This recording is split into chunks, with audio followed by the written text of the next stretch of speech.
Hello everyone, my name is Ben, hitting you again with a new video today. I hope you guys all had a great 2024 and looking forward to the brand new year of 2025. And seeing as it is a brand new year, I figured we start off on the right foot. I'm gonna be giving you guys a video that you've all been waiting for. It's time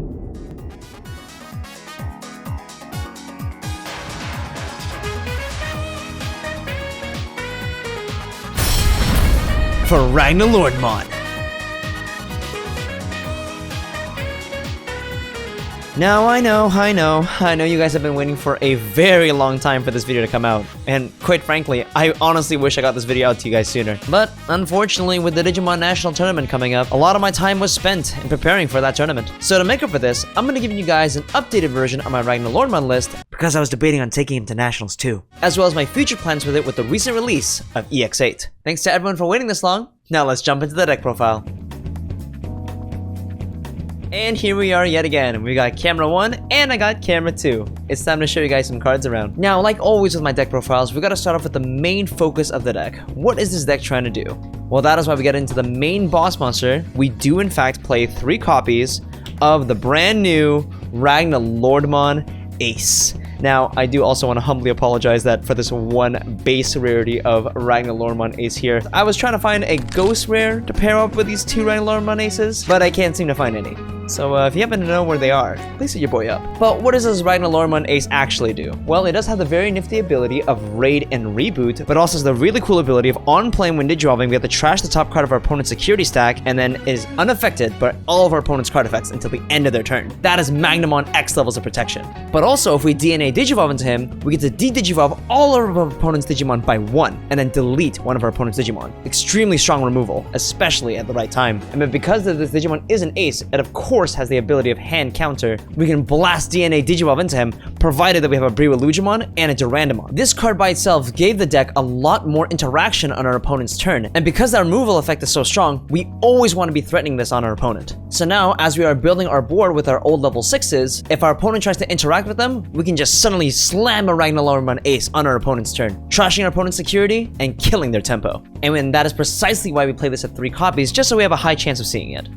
But that is not the only Ragnaloardmon we play. We are actually also playing 2 copies of the BT3 Ragnaloardmon. A bit of a blast from the past, isn't it? Now, what does this Ragnaloardmon do? Well, this Ragnaloardmon has the effect of Security Attack +1 as well as Reboot, but also has the when Digivolving effect of by placing a Durandamon or a BryweLudramon from my hand at the top of this card's Digivolution cards. And the key thing to note about this is that it also costs 3 to Digivolve, meaning that as long as we have both of our level 6s in our hand, this is actually free to Digivolve at any point. Now, a lot of the other Ragnaloardmon decks out there have already started pivoting into using this card into their strategies, whereas I myself have not really been on board with it at the time. But the only reason why I'm on board with it now is because with the speed of the game, there's a lot more powerful removal these days and being able to get rid of our level 6s before we can even threaten an ace. Now, by having this BT3 Ragnaloardmon, we can actually go into our boss monster a little bit more quicker, while also having that start like BryweLudramon's protection, which you'll definitely see later on in the deck profile. And that Security Attack +1 definitely does come up, and being able to actually provide a lot of pressure on our opponent, and provided we have the right source for him, there is nothing our opponent can do about it.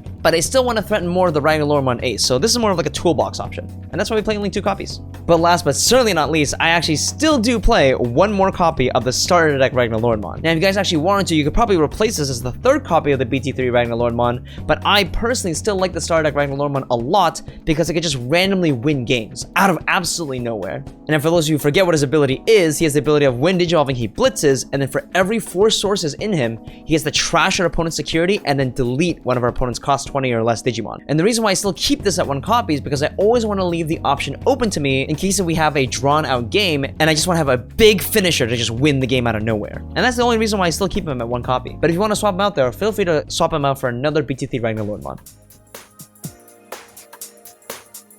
So as you can see, this Ragnaloardmon deck is a lot more toolboxy than the previous Ragnaloardmon strategy. And I honestly really love that a lot, because that means the Ragnaloardmon deck finally has multiple lines of play, so we can actually navigate through different matchups. But how do we make Ragnaloardmon work? Well, that goes into our level 6s of the deck, which we actually do play 4 copies of the starter deck, BryweLudramon. Now, I know it's been some time, so I'm sure you guys probably forget, so in case you guys forget what his ability is, his effect is, when Digivolving, we get to reveal the top 3 cards of our deck, and then if we wanted to, we could play play a Legend Arms that's cost 7 or less from among them for free. But he also has the effect of your turn, whenever we place a source underneath them by a card effect, he gains the protection effect of unable to be deleted, as well as return a hand or bottom deck. This is a fairly strong protection effect already, and that is mainly why we play this in 4 copies, because it's going to be the main boss monster we want to sit on as we threaten our Ragnaloardmon ace. But that's not all he does. He still has the inheritable effect of, on the opponent's turn, while this Digimon is Ragnaloardmon, it isn't affected by opponent's Digimon effects. Now that by itself is an already very strong effect,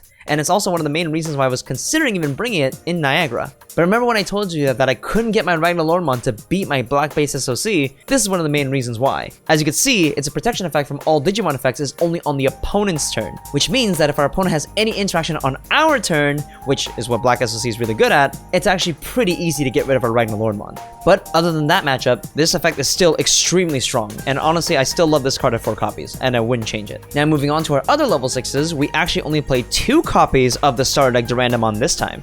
Now, for those of you who forget what this guy's ability is, it has the effect of, when attacking, we get to reveal the top 3 cards of our deck, and like the BryweLudramon, we get to play a cost 7 or less for free. But unlike the starter deck BryweLudramon, if we place a source underneath him by a card effect, he'll gain 3000 power and security attack +1. Now, with the new Ragnaloardmon cards, it's actually really easy to get that second effect, which is very good pressure. Unfortunately, with the release of more sets, there's a lot more powerful aces these days, meaning that it's a lot more riskier to be swinging with our level 6s, even though we could potentially get an extra free body. And it's not even counting the other potential top decks, such as Leviamon being able to actually punish us whenever we play a Digimon by a card effect. We don't really want to swing a lot of the time anyways. However, there still will be specific cases where this effect will come up, so that's why we still keep him at 2 copies, as it is still a Durandamon too. And like the BryweLudramon, it also has the inherent effect of, as long as this Digimon is a Ragnaloardmon, it doesn't activate the security effects of our opponent's option cards, which is still pretty strong. But there is actually another Durandamon we're going to be coming in later, which has a little bit more of a powerful inheritable effect than this. So overall, it's a decent secondary boss monster to go into, but BryweLudramon is still going to be the main level 6 we want to go into majority of the time.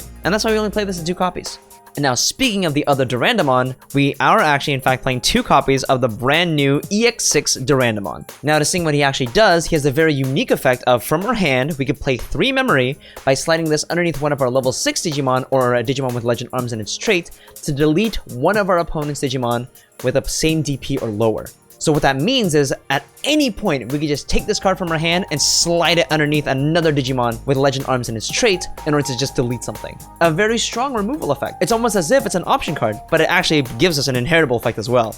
And speaking of inheritable effects, he just has the inheritable effect of piercing, as well as the your turn, while this Digimon is Ragnaloardmon, it doesn't activate the security effects of anything it checks. A way more powerful inheritable effect than the previous one. The only reason why I didn't play more copies of this one is because its main effects are rather mediocre. It being the effect of raid and piercing, and as well as when digivolving, we can choose one of our Digimon to attack, which is a pretty decent effect, and also a solid boss monster if you just want to kill something on the board from an attack, but that also plays into our opponent's aces, and it also doesn't help our board go wide. If anything, I would just see this as more of a kill spell, as well as our main target that we want to slide into whenever we go into like the BT3 Ragnaloardmon, for example, as its inheritable effect is extremely strong. But as of right now, I can only fit 4 Durandamons in my deck, and that is why I only play 2 copies at the moment. But now to round off our level 6s, we still play 1 copy of the EX6 BryweLudramon as well. Just like the EX6 Durandamon, it has the ability to slide underneath another Digimon for 3 memory, and then we get to de-Digivolve 3 of our opponent's Digimon with as much DP or lower as the target that we slide into. Now that by itself is pretty solid removal, but I'm actually going to be using it for its main effects. It being a blocker and reboot, and also on Digivolve, we can choose one of our Digimon and it's completely unaffected by our opponent's Digimon effects until the end of our opponent's turn. This is another solid BryweLudramon to go into if you want to threaten the Ragnaloardmon ace, or if you just want to go into a level 6 that we know will be protected for at least 1 turn cycle, and then we could turn this into BT3 Ragnaloardmon later. And it also has the inheritable effect of blocker, and opponent's turn, while this Digimon is Ragnaloardmon, this Digimon cannot leave the battle area other than by my own effects or deletion. Fairly solid removal, but again, the main problem that I have with it is that it's only on the opponent's turn. If it was all turns, this card would be a lot better, and I would have been a lot more confident bringing it to Niagara while decks like SOC were around. But lastly, to also round off our level 6, this is actually a tech choice of mine. I am playing 1 copy of Blackwargreymon. Now, what does this card actually do? Well, it has the really cool ability of when digivolving, he can delete any of our opponent's Digimon or Tamers up to a play cost of 6 or less, provided that he has either a red source and a black source underneath. Now, with the new Legend Arms support, it's actually very easy to get red and black in its sources, so that means we will always be able to either target Digimon or Tamers with this effect. Very, very strong. And he also has the really nifty ability of all turns, whenever another opponent's Digimon is deleted, it can unsuspend. Meaning that if we're able to give him blocker, he can essentially block twice, and also we have ways to give him raid, so which means that if he attacks another opponent's Digimon, he can unsuspend to do another swing again. Super duper powerful. I primarily wanted to fit him in because I wanted to have a lot more Tamer hate in my deck, especially when I was considering to bring it into Niagara, because Imperial Digimon admittedly is a pretty hard matchup for us, so you know for a fact I want to have a way to kill those Davis and Kens. In fact, if you wanted to, you could probably cut the BryweLudramon if you wanted to for another Blackwargreymon, but I felt it was pretty important that we have as much BryweLudramons and Durandamons as possible, so that's why for now I can only fit one copy. If you wanted to cut him out entirely, you could either run another BryweLudramon or a Durandamon respectively, but actually, with the recent release of EX8, I would highly recommend you run one copy of the brand new Medieval Gallimon. Now, Medieval Gallimon is a pretty crazy secret rare in general, but let's see what he does. He has the effect of, when this Digimon will be played, you can actually reduce his play cost by 4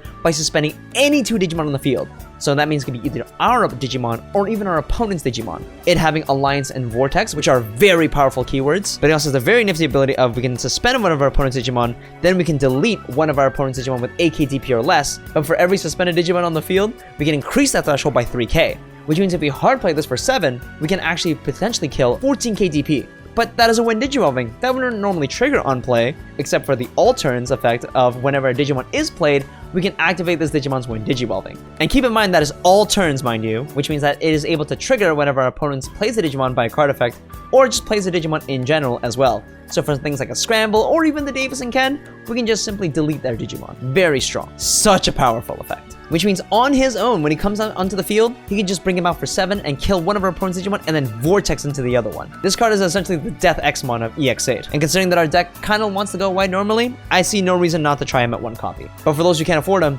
you can definitely try Blackwargreymon instead. These are pretty interchangeable in my opinion. Choose whichever fits your playstyle best.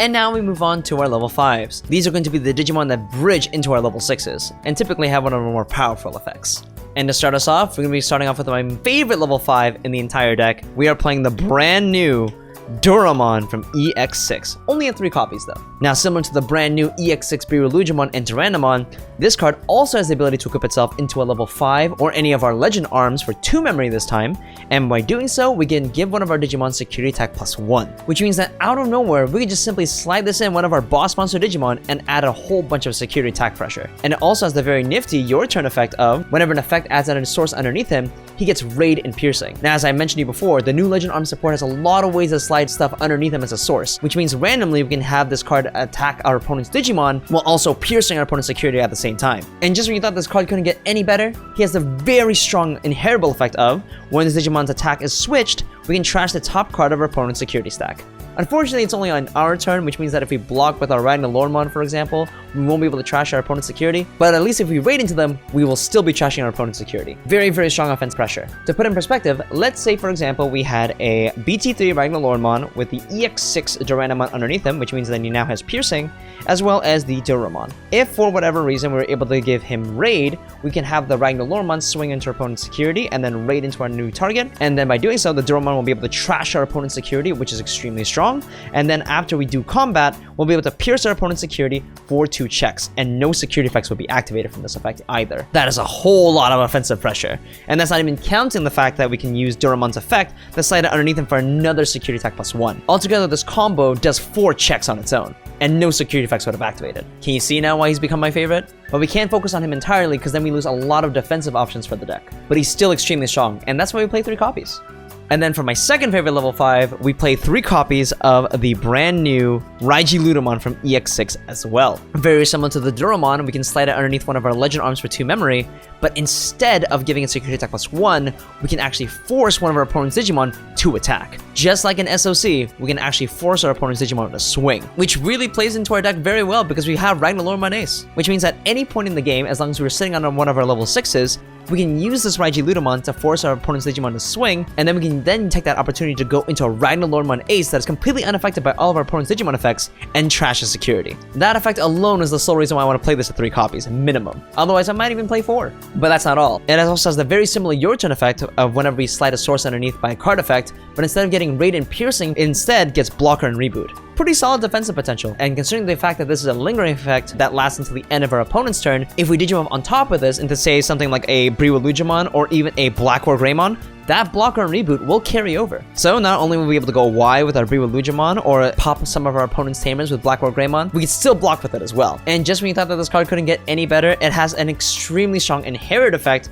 of all turns when this Digimon would be deleted other than by one of our own effects, we can simply trash one of our legend arms instead, which could also include itself. It is just generic deletion protection. It's super strong. Honestly, if you wanted to, I wouldn't blame you if you want to just play 4 copies of the EX6 Duramon and 4 copies of the EX6 Raijiludomon. But I wanted to have a little bit more toolbox into my level 5s, and that is the reason why we're playing only 3 copies. But to round off our level 5s, we are playing 2 copies of the starter deck Duramon. But that is not the only level 5 we play. One last card to round it off is we're actually playing 1 copy of the EX7 Jazarichmon. Now, more into him later. Focusing on the Duramon first, it has a very useful effect of your turn when this Digimon would Digivolve into a Legend Arms and its traits or a Black Digimon from our hand, we reduce its evolution by 1. This effect is extremely important for memory efficient plays in order to get into our level 6s rather quickly, but it also has a very cool inheritable of at the end of our turn, we can DNA Digivolve with another Digimon on the field. Now, typically this card was mainly used to go into our star deck Ragnaloardmons, but nowadays I actually would use this inheritable effect to DNA Digivolve into the Ragnaloardmon Ace, because it has the protection effect that lasts until the end of our opponent's turn anyways. So if you were scared of having your Digimon blown up by say like a kill spell or a very strong explosive play on our opponent's turn, we could just simply go into a Ragnaloardmon Ace anyways and then just trash our opponent's security. But admittedly, that inheritable effect hasn't been very useful in recent formats, so I can totally understand if you want to cut it entirely. I primarily use it because it's a Legend Arms and also has the really useful reduction Evo effect. But as for the new tech of the new EX7 Jazarichmon, it has a very cool effect of when Digivolving, if our opponent does not have a level 5 or higher on the field, we can gain 1 memory, which means this is essentially a 2-cost Evo in the early game. Another way to turbo into our level 6s if I'm being honest. But the main reason why I wanted to play it is because of that really cool inheritable effect of, in the opponent's turn, whenever our opponent's Digimon attack, we can redirect it to this Digimon. Finally! Black has a generic inheritable that just gives redirection. And now for those of you who've actually played with the Ragnaloardmon strategy before, you would know that blocker is always far few in between. And it kind of struggles into wide aggro decks. So more ways to defensively stop our opponents from attacking our security is extremely useful. The only reason why I wouldn't play more of this card is because it actually would get bottom decked from our gacha effects for something like this starter deck BryweLudramon. It's just a cute little tech. But let me tell you, that inheritable effect is still nutty. Please Bandai, I really hope you give us an inheritable like this for Legend Arms in the future. But now we get into the level 4s of the deck. And now, admittedly, I actually don't play that many level 4s in the deck, but once we get to the Digitamas, it will probably be self-explanatory as to why. But starting off with my favorite level 4, we do play 4 copies of the brand new EX6 ZubaEagermon. Now, just like the other EX6 Legend Arm cards that I explained to you before, it also has another way to equip itself. This time only paying 1 memory to slide it underneath a level 4 or a Legend Arms, but this time it will give 4,000 DP, and it has the inheritable effect of 2,000 DP, which means that randomly we can just simply slide this underneath one of our Digimon to give it a 6,000 DP boost. So picture this, we have our EX6 Duramon, and then we use the ZubaEagermon's effect to slide it underneath him for 1 memory in order to give him 6,000 DP, and now he will also gain Raid and Piercing. That's a 13,000 DP attacker on a level 5, and that's not even counting potential inheritable effects we can put underneath him. You see why I find this deck so fun? All these ways to randomly equip our Digimon with effects is super cool, and pretty on brand with how Legend Arms it actually is. But that's not all. It also has a similar effect of your turn. Whenever we place a source underneath him, we can gain Raid and Piercing. Now, admittedly, I actually really don't want to use this effect because it's only a 4k DP as base, so which means that if we use another 6k buffer, he would only be a 10k attacker, which is very okay. I primarily run this card at 4 copies simply because I want to be able to get a sudden 6k buff. And believe me when I tell you, that 6k DP buff comes up a lot, especially when we're trying to clear our opponent's board. And that is why we made this at 4 copies. It is the main level 4 we want to see. But then our next level 4 of choice is going to be the brand new EX6 TiaLudomon. Very similar to the EX6 ZubaEagermon, but instead of giving 4k DP, it gives 2k DP. But this lasts until the end of our opponent's turn. So combining that with this inheritable effect of plus 2k DP on our opponent's turn, we can randomly have our Digimon gain 4k DP that lasts until the end of opponent's turn. So let's say if we're up against something like a Takemikazuchi, we can actually make our Digimon live that minus 16k DP, while also threatening a Ragnaloardmon Ace. Pretty strong if you ask me. And like before, it also has the your turn effect of giving blocker and reboot. And again, I don't really want to use this effect that much. We're mainly using it for the fact that we can just equip it for 1 memory. But his effect is still pretty nifty, and that's why we play him in 2 copies. And then to round off our level 4s, we are playing one copy of the starter deck TiaLudomon and one copy of the ZubaEagermon. Both of them having the similar effects of on play. We can slide it underneath one of our Digimon with legend arms in his trait, or a black or red, respectively, in order to give the either Digimon reboot or kill a Digimon with 5k DP or less. These effects are pretty cool, but I'm mainly using them for the fact that in case we gotcha them from our BryweLudramon, we will at least be able to slide them underneath in order to proc his protection effect. Now, TiaLudomon has a lot more of a stronger inheritable in my opinion, it providing blocker. ZubaEagermon's inheritable effect is pretty useful as well in order to kill 30k DP or less Digimon, meaning that it's able to kill floodgates pretty well. If you wanted to, you could definitely make the argument of only playing 2 copies of the TiaLudomon, because as you play with this deck, you might notice that it might be a little bit difficult to give it blocker. But I still very much want to kill those annoying floodgates, so that's why I always want to play 1 and 1 copy, at least for now. And now we're going to go into our level 3s, the building blocks of how we get the strategy to work. And starting out with my favorite level 3 of the deck, we are playing 3 copies of the brand new promo Zubamon. Now, for those of you who are probably familiar on what this does in Galaxy Loop, what this actually does for its intended deck is on play, we have to reveal the top 3 cards of our deck, and then either place them on the top of our deck or the bottom of our deck in any order. But also, if we have a Legend Arms on the field, we'll be able to gain 2 memory in the process, essentially making this only a 1 cost to check our top 3. And also gives the inheritable effect Raid, which means that we can get some actual early removal on our opponent's Digimon. This card is absolutely broken and definitely reads like a custom card. The only reason why I don't play this at more copies is because there's actually way more level 3s that are just as strong as this one. And one of those level 3s in question is obviously going to be the starter deck, Ludomon. Now, I know it's been some time, but for those of you who are not familiar with what this card does, it has the effect of on play. We can slide it underneath one of our Digimon with Legend Arms or a red Digimon, respectively, in order to reveal the top card of our deck, and then if it's a cost 7 or less Legend Arms, we get to play it for free. So this is another gotcha type effect. And of course, now that we have the promo with Zubamon, we can actually almost guarantee that the Ludomon will always be able to play out something good. And the main reason why I play this at 4 copies is because it's an inheritable blocker. Genuinely one of the most important inheritables to have for our Ragnaloardmon. In combination with the Ludomon and our Zubamons together, we have the perfect combination of offense and defense. And that is why we play it at 4 copies. But that's not the only gotcha rookie we play. We actually play 2 copies of the Zubamon. Now what this one does, similar to the Ludomon, it has the on play of being able to play out a cost 7 or less Digimon that with Legend Arms in his traits from the top card of our deck, provided that we slide it underneath a Legend Arms or a black Digimon respectively. Now, you might be wondering, why do I still play more copies of cards that actually gotcha from the top of our deck? Well, it's actually primarily because sometimes I just want to turbo out into a BryweLudramon, which means I might not be able to guarantee that he will have his protection effect. But by playing at least 6 rookies that have the effect of being able to slide it underneath them as a source, we have a very likely chance of being able to trigger that protection effect. Also, sometimes this card can just randomly play out another cost 7 or less Legend Arms, which is pretty useful for being able to make our board go wide. It also has the inheritable effect of when attacking, we can delete one of our opponent's Digimon with 3k DP or less, which is still a very useful ability in order to kill some very annoying floodgates. Now, if you just wanted to kill the floodgates entirely, then I could definitely recommend you take this out for the brand new EX6 Spadamon instead, but I still like having a lot more gotcha effects in order to make sure that I always have that BryweLudramon protection. And that's why we still play this at 2 copies. And then for our next level 3s, we play 2 copies of the EX6 Zubamon, very similar to the ZubaEagermon, being able to slide it underneath one of our Legend Arms for 1 memory, in order to give it 6k DP total. And the main reason why I'm playing this in 2 copies is because I just wanted to have 6 targets of being able to just get a 6k DP buff. It also has the Your Turn effect of whenever we slide a source underneath it by a card effect, we get to draw a card, essentially making our equip armor effects a net neutral instead of a straight -1. But I honestly don't really want to use this effect all too often, because it's a lot more important to Digivolve up rather than actually having this on the board. So that's why we only play 2 copies. But we're still not done with the level 3s, we are also still playing 2 copies of the BT3 Ludomon. Now, the Ludomon is definitely going to be the best searcher of choice for the Ragnaloardmon strategy, it having the effect of on play, we have to reveal the top 5 cards of our deck, we can get 1 Legend Arms from among them into our hand, as well as a Ragnaloardmon. Essentially a potential +2 on play. And the reason why this is the best searcher of choice, in my opinion, is because we are playing black Digitamas in our deck. And unfortunately, the Zubamon searcher only evolves on top of red Digimon. So that's why if you had to choose one, I'd rather choose a rookie that can actually Digivolve into in case I'm bricking. And then finally, to round off our level 3s, we play one copy of the EX6 Spadamon, like I mentioned. It having the very useful effect of, on play, we can discard a Legend Arms from our hand to draw 2 cards, but I'm primarily going to be using it for the effect of equipping itself for 1 memory to draw a card. One of the very few, if not the only Legend Arms card that can equip itself to just draw a card. So it's actually not a -1. And just like the Zubamon, like I mentioned, having the very useful inheritable effect of being able to delete one of our opponent's Digimon with 3k or less DP. Again, if you want to play more copies of this card for more card draw/draw cycle, by all means. However, I wanted to play 2 copies of the Zubamon, specifically because I really want to trigger that BryweLudramon's protection effect.